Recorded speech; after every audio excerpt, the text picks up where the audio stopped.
नमस्कार मित्रों, मैं आलोक तिवारी आप सभी दर्शकों का लीगल एंड लॉजिकल विजन के इस यूट्यूब चैनल पर हार्दिक स्वागत करता हूं। आज का ये वीडियो जन सामान्य के साथ साथ UPSC CLAT common law admission test प्रतियोगी परीक्षाओं की तैयारी कर रहे विद्यार्थियों के साथ साथ मानव अधिकारों की लड़ाई लड़ने वाले लोगों के लिए और जो कानून को बहुत बारीकी से देखते हैं उनके लिए भी बहुत महत्वपूर्ण है। तो चलिए विषय में आगे बढ़ते हैं। क्या आप जानते हैं परजुरी का क्या अर्थ है? PERJURY और भारतीय कानून में इसका क्या महत्व है? परजुरी का सीधा अर्थ है कोर्ट अर्थात न्यायालय में झूठा बयान देना या जानबूझकर के गलत जानकारी प्रस्तुत करना। भारतीय कानून के तहत यदि कोई व्यक्ति किसी न्यायिक कार्रवाई के दौरान शपथ लेकर झूठा बयान देता है या भ्रामक साक्ष्य प्रस्तुत करता है तो इसे परजुरी कहा जाता है।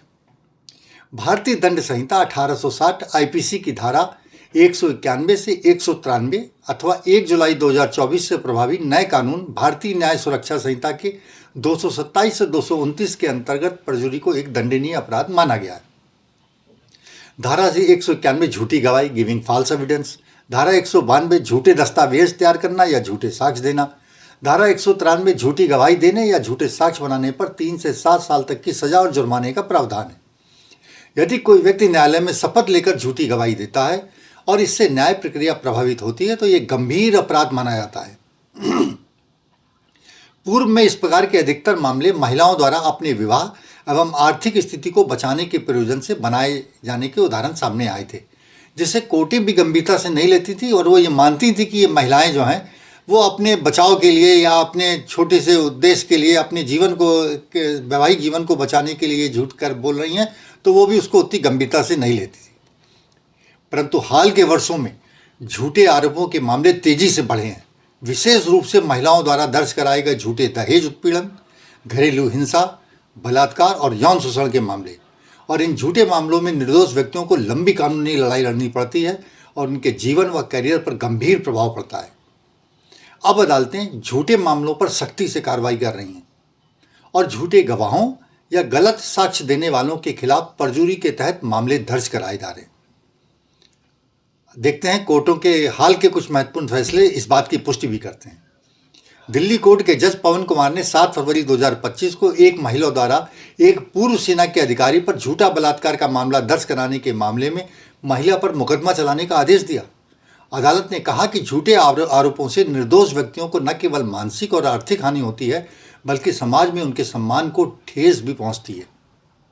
एक अन्य मामले में दिल्ली कोर्ट की जज स्मिता गर्ग ने एक महिला के खिलाफ परजुरी की कार्रवाई शुरू करने के आदेश दिए, जिसने अपने पति से ज़्यादा गुजारा भत्ता पाने के लिए अपनी आय का झूठा हलफनामा फॉल्स एफिडेविट दिया था।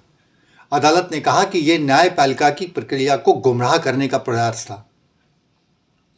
एक महिला ने संपत्ति विवाद के चलते अपने रिश्तेदार पर पॉक्सो एक्ट के तहत झूठा आरोप लगाया।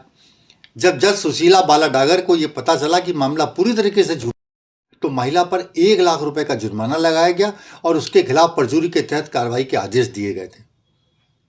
भारतीय न्यायपालिका का संदेश अब स्पष्ट है कि अब समय आ गया है कि कानून का दुरुपयोग करने वाले लोगों को कड़ी सजा मिले ताकि न्याय प्रणाली में लोगों का विश्वास बना रहे। झूठे आरोप लगाने वाले लोगों को बख्शा नहीं जाना चाहिए।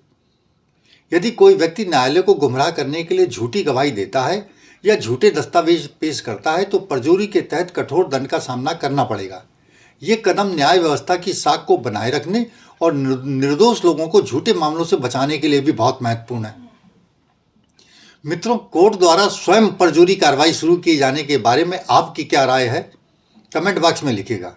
अगर आपको ये जानकारी पसंद आई हो तो वीडियो को लाइक, शेयर और चैनल को सब्सक्राइब करिएगा। जल्दी ही मिलते हैं एक नई जानकारी के साथ। जय हिंद, जय भारत, धन्यवाद।